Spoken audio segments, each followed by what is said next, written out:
Good morning students, welcome to Iqbal arts classes. आज हम आप लोगों के सामने एक चैप्टर है प्राचीन भारतीय इतिहास की जानकारी के स्रोतों का वर्णन।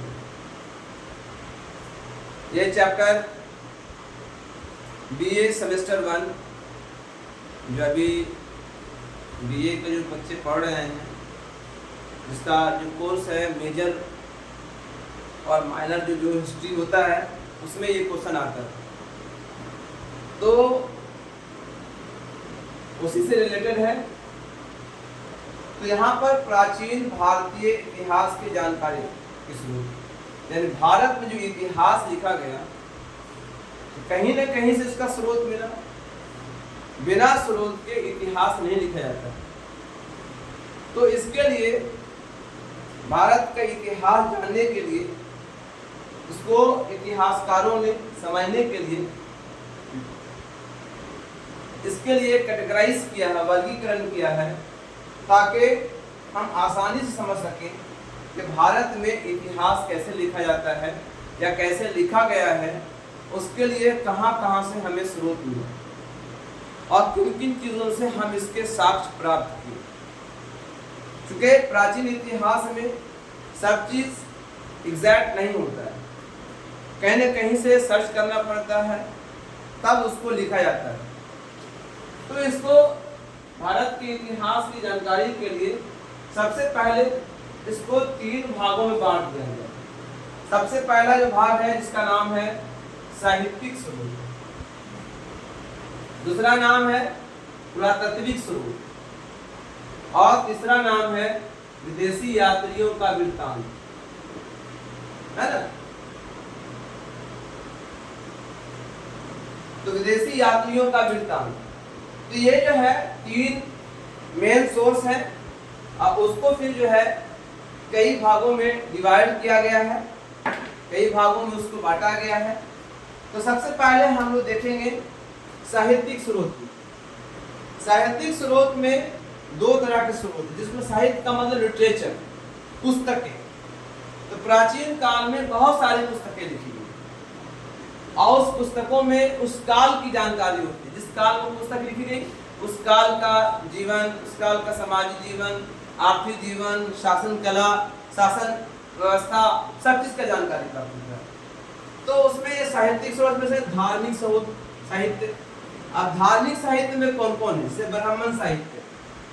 तो ब्राह्मण साहित्य में कौन कौन है? वेद, जैसे वेद 4 है, 4 वेद हैं, है ना। ऋग्वेद, सामवेद, यजुर्वेद, अथर्ववेद, ठीक है। तो 4 वेद हैं। इन वेदों में एक लंबी जानकारी दी गई है उस काल के बारे में। तो वेद जो इम्पोर्टेंट है ना। इसके बाद वेदांग है, वेदांग की संख्या 6 है, वेद की संख्या 4 है, वेदांग है 6, है ना। इसके अलावा जो है आपका उपनिषद, उपनिषद की संख्या कितनी है? उपनिषद है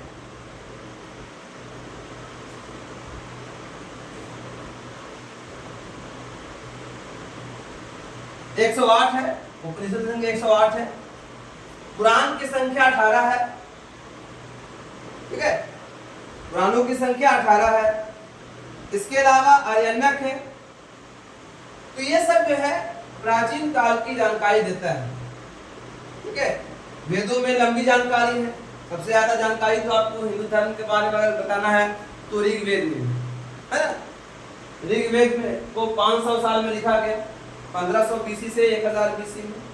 इसमें बहुत सारे देवी देवताओं का वर्णन है, ठीक है। तो देवताओं की पूजा कैसे की जाती है, पूरी स्तुति इसमें है। तो वेदों में पूरा लिखा हुआ, ठीक है। और कुछ वहाँ के धार्मिक जीवन, सामाजिक जीवन, राजनीतिक जीवन के बारे में वर्णन है। वेदांत, उपनिषद, पुराण, आर्यनक, ये सब साहित्य ब्राह्मण साहित्य में आते हैं। उसके बाद बौद्ध साहित्य में भी बहुत सारे हैं। जैसे कि बौद्ध साहित्य में एक साहित्य आता है जिसको बोलते हैं हम लोग त्रिपिटिका। त्रिपिटिका में बहुत सारी बातें वर्णन है, महात्मा बुद्ध की शिक्षाएं, है ना, नियम है, उनके जीवन चरित्र है। तो त्रिपिटिका हो गया आपका। और कई पुस्तकें हैं। इसके अलावा है ना जैन धर्म भी, जैन साहित्य है, इसमें अंग है, उपांग है, ऐसी बहुत सारी किताबें लिखी गई हैं। जैन साहित्य हो गया। महाकाव्य, महाकाव्य दो हैं, रामायण जिसके लेखक है महर्षि वाल्मीकि जी, और दूसरे हैं महाभारत, इसके लेखक हैं महर्षि वेदव्यास जी। तो ये सब जो है ये आते हैं आपके धार्मिक साहित्य में, जो प्राचीन भारतीय इतिहास की जानकारी देता है। अब आइए जैसे आप लौकिक साहित्य, तो लौकिक साहित्य में कौन हो गया, जैसे अर्थशास्त्र, कौटिल्य का लिखा हुआ अर्थशास्त्र, हर्षचरित, हर्षवर्धन के बारे में वर्णन है, राजतरंगिणी, इसके लेखक कलहन है। ऐसी बहुत सारी पुस्तकें और भी हैं लौकिक साहित्य में, है ना, जिन्होंने, जैसे कि अभिज्ञान शकुंतलम है, इनका है आपका कालिदास से लिखा हुआ है, कुमार संभवम है, ऐसी बहुत सारी पुस्तकें हैं। तो ये सब क्या है, लौकिक साहित्य में आ जाते हैं। इसके अलावा अब आइए प्राकृतिक स्रोत में, अभिलेख, इंस्क्रिप्शन, जो पत्थरों पर खोद के लिखे जाते हैं। ठीक है, अशोक ने बहुत सारे अभिलेख खुदवाए थे, है ना। इसके अलावा और जितने भी शासक आए उन्होंने अपने बारे में पत्थरों पे खुदवाया, अपने जीवन चरित्र के बारे में, अपने सब चीज के बारे में, शासन के बारे में, तो अभिलेखों से बहुत सारी जानकारी मिलती है। इसके अलावा जो मुद्राएं हैं, मुद्राएं क्या है, अब सोने की मुद्राएं हैं, स्वर्ण मुद्राएं या सिल्वर मुद्राएं। ये मुद्राएं उस काल की अर्थव्यवस्था को बताता है, उस काल के जीवनचर्या को बताता है, उस काल के विकास को बताता है। तो मुद्राएं भी बहुत बड़ा स्मारक, बिल्डिंग उस काल के शान को बताता है। अब बहुत जमाने में बहुत सारी बिल्डिंगें बनाई गई हर काल में, है ना। अब जैसे आप देख सकते हैं एग्जाम्पल के तौर पर कि विजयनगर साम्राज्य में बहुत सारी बिल्डिंगें बनाई गई, मुगल काल में बहुत सारी बिल्डिंगें बनाई गई, अशोक के ज़माने में बहुत सारी बिल्डिंगें बनाई गई। तो बिल्डिंग उस काल के जानकारी देता है ना, शान बताता है, कितने शानदार होते होंगे लोग जब उतने मीनारा और उतने ऊंची ऊंची बिल्डिंगें बना डालते हैं। और इसके अलावा चित्रकला पेंटिंग जिसको बोलते हैं हम लोग, है ना। अभी जो है पिछले वीडियो में मैंने बताया, है ना, मुगल के बारे में। पेंटिंग एक बहुत बड़ा स्रोत है जानकारी की। तो ये हो गया प्राकृतिक स्रोत। इसके बाद जो विदेशी यात्री इंडिया में आए, बहुत सारे विदेशी यात्री आए, है ना। उसमें से एक है यूनानी यात्री, जिससे कि मेगास्थनीज आया था, यूनान का रहने वाला था, है ना, चंद्रगुप्त मौर्य के दरबार में, जिसने इंडिका पुस्तक लिखी। फिर आपका नियार्कस था, एंटीओकस जो आया था आपका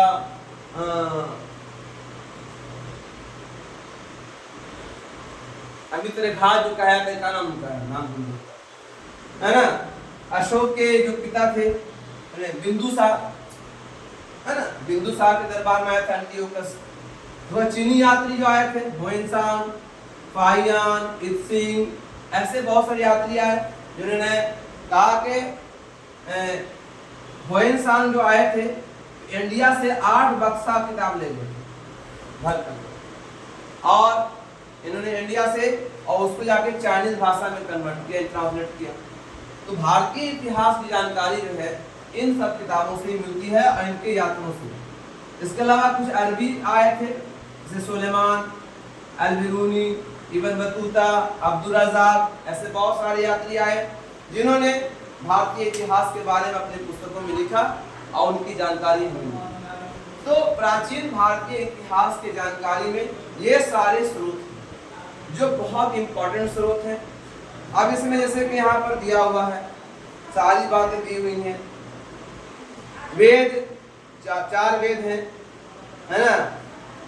4 वेद में ऋग्वेद है, ऋग्वेद में जो है बहुत सारी चीज़ों का वर्णन है ना।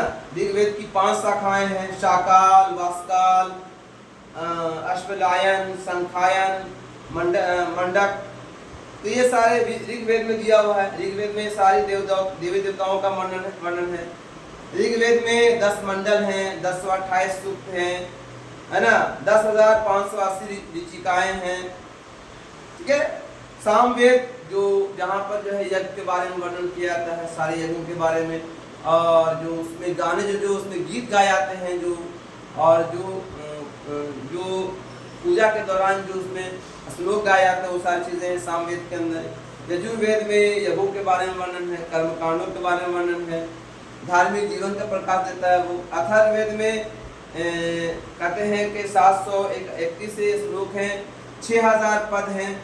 इसमें आयुर्वेद, चिकित्सा, भूत प्रेत, जादू टोना, समन्वय, राजभक्ति, विवाह और प्रणय गीतों का भी वर्णन है।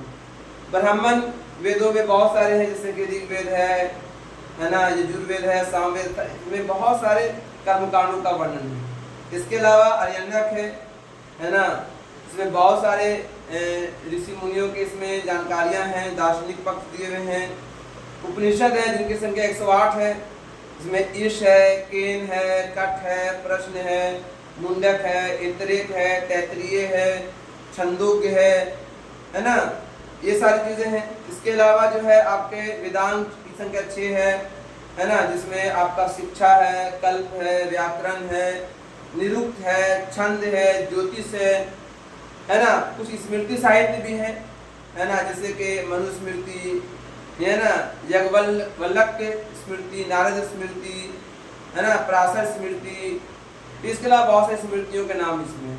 फिर पुराण की संख्या जो है 18 है, जिसमें बहुत सारे पुराण हैं, जैसे मत्स्य पुराण, मर्कंड पुराण, भविष्य भागवत पुराण, ब्रह्मांड पुराण है ना, वामन पुराण, 12 पुराण, विष्णु पुराण, वायु पुराण, अग्नि पुराण, नरद पुराण, ऐसे बहुत सारे, लिंग पुराण, गरुड़ पुराण, ये सारे 18 पुराण हैं।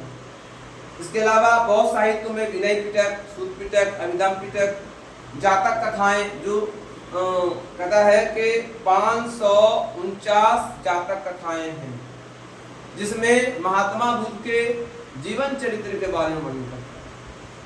दीपवंश, महावंश, ये सब जो है बौद्ध धर्म के बारे में है। मिलिंदपन हो, ये जो है मिनांडर और नागसेन के वाद विवाद का वर्णन है, नागसेन ने लिखा था इसको। अगंतुर निकाय, ये सब किताबें हैं जो बौद्ध धर्म से संबंधित है, जो इतिहास की जानकारी है। इसके अलावा जैन साहित्य में आपका हो गया आगम है, इसमें 12 अंग हैं, 12 उपांग हैं, 10 प्रकीर्ण हैं, 14 पर्व हैं। जैन साहित्य प्राकृत भाषा में लिखी गई है ना। इसके अलावा भगवती सूत्र है। महाकाव्य 2 हैं, रामायण और महाभारत। रामायण में श्री राम जी की कहानियां हैं, उनके जीवन चरित्र के बारे में है, महर्षि वाल्मीकि जी ने लिखा था। इसमें 2400 श्लोक हैं, ठीक है। और आपको रामायण है, महाभारत है, महाभारत वेदव्यास, महर्षि वेदव्यास ने लिखा था। ये 100 सालों में लिखा गया, 1000 सालों में लिखा था, सॉरी 1000 सालों में। इसको सहस्त्र संहिता कहा जाता है। इसमें 1,17,000 श्लोक हैं, 1800 अध्याय हैं, ऐसे बहुत सारी चीजें इसके अंदर दिया हुआ है। फिर इसके अलावा लौकिक साहित्य में अर्थशास्त्र है, जिसके लेखक चाणक्य हैं, है ना। नीतिसार है, जिसके लेखक कामंदक हैं। राजतरंगिणी, जिसके लेखक कलहन हैं। चाचा नामा, जो अरबी है। फिर का मुद्राक्षस है, जिसके लेखक विशाखा दत्त है। अष्टाध्याय, जिसके लेखक पाणिनि है। गर्गी संहिता, जिसके लेखक ज्योतिष शास्त्री है। महाभास लेखक जो है पतंजलि है। मालविका गिनिमित्रम लेखक कालिदास है, ठीक है। इसी तरह से बुद्ध चरित्र लेखक अश्वघोष हैं। फिर इसके बाद वानभट्ट लेखक हरचरित्र हैं। ऐसे बहुत सारी चीजें हैं। जनायक के लेखक जनायक हैं, पृथ्वीराज विजय लिखा इन्होंने। कुमारपाल चरित्र है, हेमचंद्र ने लिखा है। पृथ्वीराज रासो है, चंद्रवरदाई ने लिखा है। हर चरित्र वानभट्ट ने लिखा है ना। तो इस तरह बहुत सारी पुस्तकें लौकिक हैं। इसके अलावा बहुत सारे विदेशी यात्री आए, जैसे सिकंदर आया, हेरोडोटस आया इंडिया, है ना, केसियम आया। तो इन्होंने आया तो भारत में आक्रमण किया भले ही, लेकिन भारत की जानकारियां उनसे मिलती हैं, उनकी किताबों से। मेगास्थनीज ने बाहर के थे, डायमेकस जो यूनानी यात्री थे, ठीक है, स्ट्रैबो, प्लिनी द एल्डर, ऐसे बहुत सारे यात्री आए। अल्बिरूनी जो आपके ईरान यहाँ के थे, ईरान के थे, है ना, विदेशी यात्री थे अल्बिरूनी, जिन्होंने ताकीके हिंद लिखा, किताबुल हिंद लिखा इंडिया के बारे में। चीनी यात्री में फाहियान थे, मोइनसांग थे, इसिंग थे, इन्होंने बहुत सारी किताबें लिखी। फाहियान ने अपनी पूरी यात्रा में इंडिया के बारे में लिखा। मोइनसांग ने सी यूकी लिखा, है ना, जिन्हें यात्रियों का राजकुमार भी कहा जाता है। ठीक है। इसके अलावा अरबी यात्रियों में अल-बिरूनी, सुलेमान, अल-मसूदी ये सारे लोग हैं। पुरातात्विक स्रोत जो है ये बहुत इंपॉर्टेंट है। इसमें भी जो है आपका अभिलेख है, जैसे हाथी गुम्फा का अभिलेख, जूनागढ़ का अभिलेख, ईरन का अभिलेख, ऐहोल का अभिलेख, ये सारे बहुत सारे अभिलेख हैं जो भारतीय इतिहास की जानकारी देता है। इसके अलावा मुद्रा अध्ययन में देखिए, मुद्रा बहुत सारी लिखी गई उसमें, जैसे पंचमाल का सिक्का बहुत इंपॉर्टेंट है, जो है ना, जो बताता है उस काल की कहानी, छठी सदी ईस्वी पूर्व के बारे में कहानी है। फिर आपके बाद स्मारक इतने मोनूमेंट्स वगैरह हैं जो नागर शैली में, द्रविड़ शैली में, बेसर शैली में लिखे गए हैं। फिर मूर्ति कला, बहुत सारी जो मूर्तियाँ बनाई गई, तो मूर्ति भी कला संस्कृति को बताता है। इसके अलावा चित्रकला, जिसमें है माता, आपका सबसे बड़ा पेंटिंग है अजंता एलोरा की गुफाएं, इसमें माता और शिशु के बारे में पूरा उसमें चित्रित किया हुआ है। फिर मरणासन राजकुमारी के बारे में वर्णन है, वो ऐसा लगता है कि वो कल बन के तैयार हुआ, हालांकि गुप्त काल में बनाया गया था सब। अजंता एलोरा गुफाएं हैं जहाँ चित्र पेंटिंग की गई है। इसके अलावा जो है और भी बहुत सारे स्रोत हैं, है ना, जो हमारे भारतीय इतिहास की जानकारी देता है। तो भारतीय इतिहास की जानकारी के स्रोत ये सब हैं और इन्हीं के द्वारा बहुत शानदार तरीके से लिखा गया और जिससे हमारे इतिहास लेखन में आसानी हुई और इतिहासकारों ने बड़े ही अच्छे तरीके से हम लोगों को पढ़ने के लिए, समझने के लिए इतिहास को लेखन किया। Thank you. इस वीडियो को यहीं पर अंत करते हैं। इस वीडियो को लाइक कीजिए, सब्सक्राइब कीजिए, शेयर कीजिए।